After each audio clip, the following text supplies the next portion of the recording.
Good morning to the students of class 5. Today I am going to discuss your happy vacation book. This is your book which is given to you to fulfill in this Durga Puja vacation. Okay. So today I am going to talk about the SST portion which is given in this book, and I will teach you how to fulfill the exercises which is given in the SST portion, right? So starting with the worksheet number 1 in SST, which is given in page number 42. This one is the worksheet number 1 which is given in page number 42.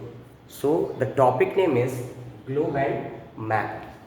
So firstly we will understand the definition of globe and map. Then after we will know how to fulfill the given or how to make the given questions, right? So starting with the definition of globe, I think you all guys are aware with the definition of globe, but again I am repeating you the definition of globe.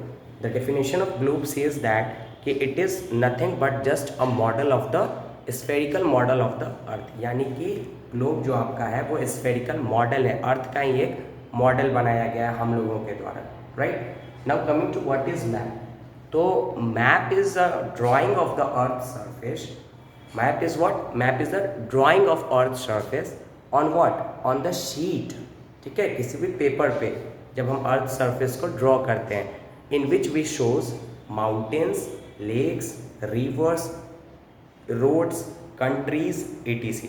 So this is called as map. Map is what? Map is drawing of earth surface in which we shows, drawing where? On the sheet, in which we shows rivers, mountains, lands, countries, roads, etc. This is it. Now starting with the, this is your world map. Okay, so how many continents are there? There are 7 continents over there. Starting with, here is North America. See, before that, your earth is divided into 2 hemispheres, that is north and southern hemisphere.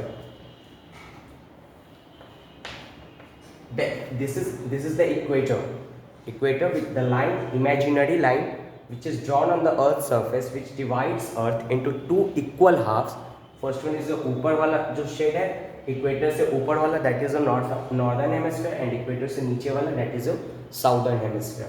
ये कितने degree पे है equator? 0 degree पे है आपका. Okay, उसी में कहते हैं कि इक्वेटर एक लैटिट्यूडनल लाइन है. लैटिट्यूडनल लाइन किधर से किधर चलता है? तो लैटिट्यूडनल लाइन आपका लेटा हुआ जो लाइन है, that is called as latitudinal line. Equator से ऊपर वाले को नॉर्दर्न हेमिस्फीयर में आते हैं, इक्वेटर से नीचे वाले को नॉर्दर्न साउदर्न हेमिस्फीयर में. उसके बाद आप देखोगे कॉन्टिनेंट्स आपको बताया गया.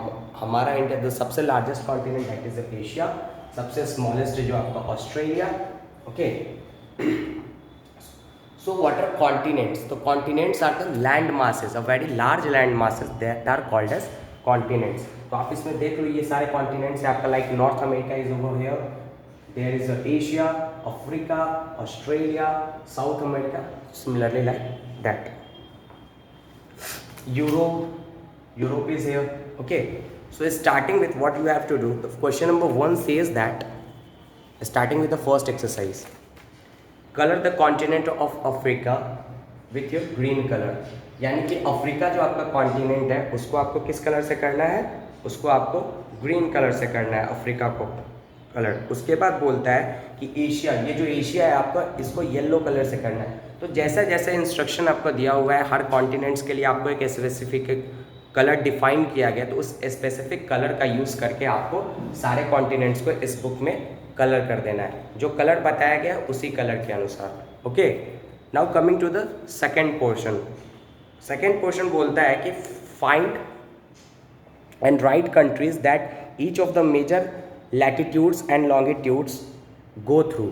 यानी कि कुछ लैटिट्यूडनल लाइंस और कुछ लॉन्गिट्यूडनल लाइंस के नाम दिए गए हैं आपको आपके बुक के एक्सरसाइज में, और बताना ये है आपको कि वो लैटिट्यूडनल या फिर वो लॉन्गिट्यूडनल लाइन किस किस कंट्री से हो करके गुजरते हैं, राइट? सो स्टार्टिंग 1-2 मैं बता देता हूँ, बाद बाकी आप खुद से कर लेना है घर पे.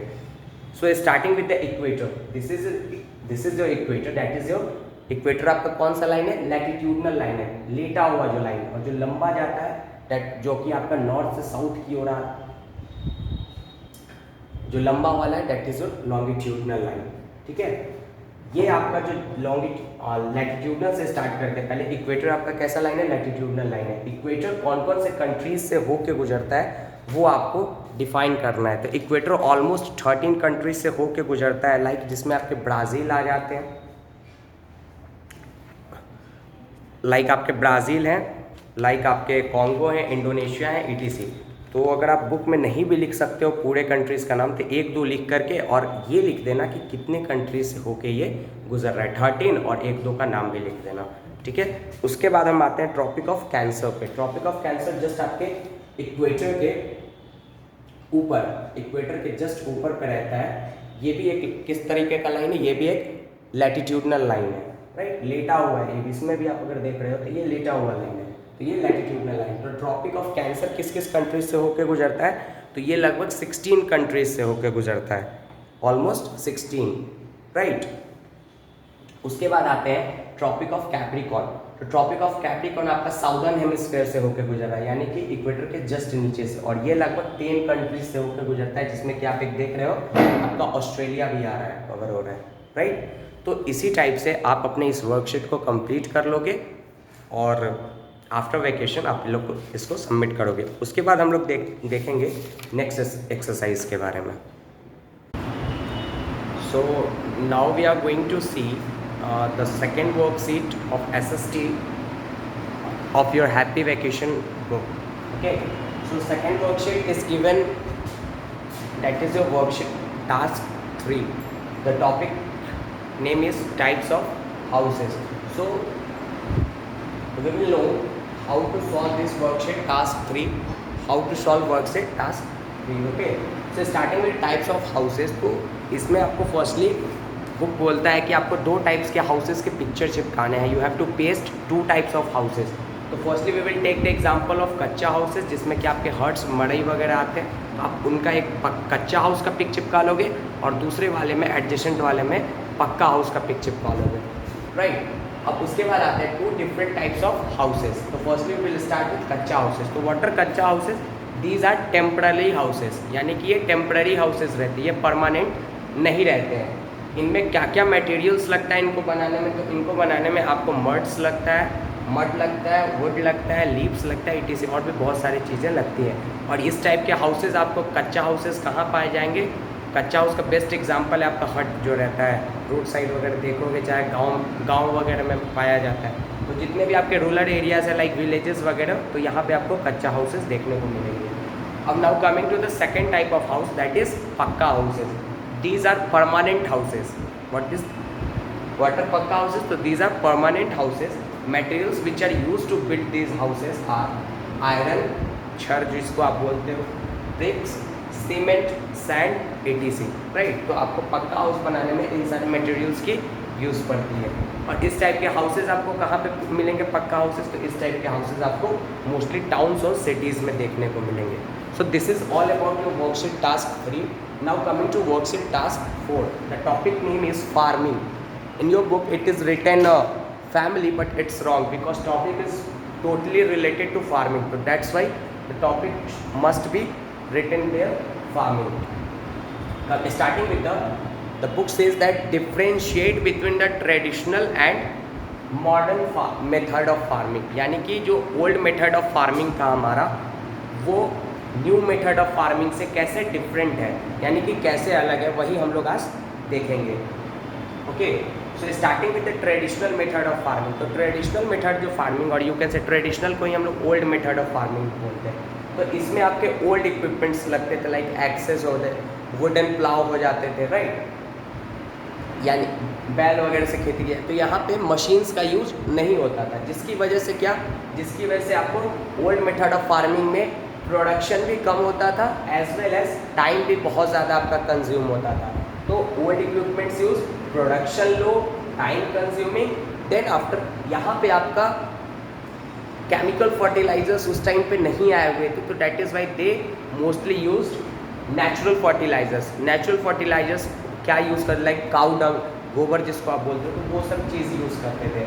और ये मोस्टली किस पे डिपेंड रहते थे उस टाइम पे? मोस्टली जो आपका एग्रीकल्चर था वो मॉनसून पे डिपेंड करता था, यानी कि यू कैन से रेन पे डिपेंड करता था, राइट। इरिगेशन फैसिलिटीज़ उस टाइम पे इतने अच्छे नहीं थे। तो this is the all about traditional और you can say old method of farming. Now coming to modern method of farming जो नाउ डेज चल रहा है जो हमारा फार्मिंग। तो modern method of farming says that यहाँ पे आपका मशीन्स आर यूज। क्या आ गए हैं? मशीन्स आ गए हैं जो कि आपके टाइम को क्या कर रहे हैं? टाइम को बचा दे रहे हैं, यानी कि यहाँ पे आपका मॉडर्न मेथड में लेस टाइम लग रहा है। सेकेंड नंबर चीज़, यहाँ पे प्रोडक्टिविटी भी जो हमारा फसल हो रहा है उससे जो प्रोडक्शन आ रहा है वो भी प्रोडक्शन क्या है? लो नहीं है, हाई है। और थर्ड नंबर चीज़ इरिगेशन, यहाँ पे जो सिंचाई है, जो इरिगेशन है वो मॉनसून रेन पे उतना ज़्यादा डिपेंडेंट नहीं है, राइट। अगर वर्षा नहीं भी होगी तो काम चल सकता है। हम लोग कहाँ से इरिगेशन कर सकते हैं? वेल्स है हमारे पास, ट्यूबवेल्स है, तो वहाँ से हम इरिगेशन अपने खेतों में कर सकते हैं। और यहाँ पे आपके नेचुरल फर्टिलाइजर्स का उतना कम यूज़ होता है, ज़्यादातर आपके केमिकल फर्टिलाइजर्स एंड पेस्टिसाइड्स का यूज़ लोग कर रहे हैं। और यहाँ पे HYV सीड्स का भी यूज़ हो रहा है, हाई यील्डिंग वैरायटी सीड्स का भी, जिससे कि प्रोडक्शन आपका बहुत ज़्यादा हो रहा है। Now coming two steps of farming, यानी कि फार्मिंग में शुरू से लेकर के फसल जब हम काटते हैं तो स्टार्टिंग फ्रॉम एंडिंग क्या क्या स्टेप है, स्टेप बाय स्टेप है, वो स्टेप्स को we are going to discuss. तो there are almost mainly 8 steps in farming, right. आप कभी भी फार्मिंग कर रहे हो, खेती कर रहे हो, तो उसमें लगभग 8 स्टेप होते हैं, 8 से ज़्यादा नहीं होते। 8 में कौन कौन से? तो पहले आपको क्रॉप सेलेक्शन आता है। First one is crop selection, यानी कि आपको क्रॉप चूज़ करना पड़ता है कि आप कौन सा फसल लगाने जा रहे हो। अब सपोज हम क्रॉप सेलेक्ट कर लिए कि सर मुझे राइस लगाना है, उसके बाद आप अपने लैंड को क्या करोगे? प्रिपेयर करोगे, उसको प्लाउ करोगे, राइट, ताकि आप उसमें सीड्स को छिड़क सको, ठीक है। तो second step is land preparation. Third step, उसके बाद आप सीड सेलेक्ट करोगे कि आपको किस टाइप का सीड चाहिए, किस राइस का सीड चाहिए। तो third step is what? Third step is seed selection. Fourth step seed sowing, यानी कि चौथा स्टेप आपका क्या आता है कि आप उस जो सीड आपने सेलेक्ट किया उसको अपने खेतों में लगाओगे। पांचवा step that is your irrigation, आप उसमें सिंचाई करोगे, पानी दोगे। सिक्स्थ स्टेप आपका फसल क्या होगा? बढ़ेगा। जैसे ही बढ़ेगा और बढ़ाने के लिए और प्रोडक्शन ज़्यादा करने के लिए आप उसमें क्या करोगे? उसमें फर्टिलाइजर्स डालोगे। That is your seventh step. And the last step is आप उसको हार्वेस्ट कर लोगे, कट कर लोगे। तो these are the 8 steps which are involve in farming. Now coming to kharif and rabi crop. तो रबी एंड खरीफ क्रॉप, आपका खरीफ क्रॉप जो होता है वो बेसिकली आपका जून में आपका सोन होता है, राइट, और नवंबर तक आपका वो हार्वेस्ट कर लिया जाता है। उसके एग्जाम्पल कौन कौन है? एग्जाम्पल आपके राइस हो गए, मेज हो गए। तो राइस एंड मेज आपके example of kharif crop. Rabi crop क्या होता है? तो रबी क्रॉप आपका विंटर में लगाया जाता है और स्प्रिंग सीजन में जाकर के उसको हार्वेस्ट कर लिया जाता है। इसके एग्जाम्पल क्या हो सकते हैं? तो बार्ली और ग्राम, ठीक है। तो these are the example of rabi and kharif crop. अब आते हैं स्टेपल क्रॉप पे। तो स्टेपल क्रॉप क्या होता है? स्टेपल क्रॉप बेसिकली वैसा क्रॉप होता है जो किसी भी रीजन में ज़्यादा अमाउंट में उगाया जाता है, यानी कि किसी भी रीजन का जो एक स्पेसिफिक क्रॉप रहता है। यानी कि अब सपोज पंजाब में ज़्यादातर लोग राइस और व्हीट लगाते हैं, तो वहाँ का स्टेपल क्रॉप क्या है? वहाँ का main staple crop means main crop of that region, right. और इसका एक और इसमें आप फर्दर लाइन ऐड कर सकते हैं, ये वैसा क्रॉप होता है जिसको कि लोग अपने रूटीन वे में डेली कंज्यूम कर रहे हैं, डेली खा रहे हैं, राइट, ताकि उनका न्यूट्रिशन का जो रिक्वायरमेंट है वो फुलफिल हो सके। एग्जाम्पल मैं एक बता देता हूँ, आप लोग बाद बाकी कर लेना। पंजाब का एग्जाम्पल मैं उठाता हूँ। तो पंजाब में ज़्यादातर आपका व्हीट और राइस उगाया जाता है, ठीक है। Staple crop means main crop of that region. So this is all about worksheet number 3 and 4. Thank you.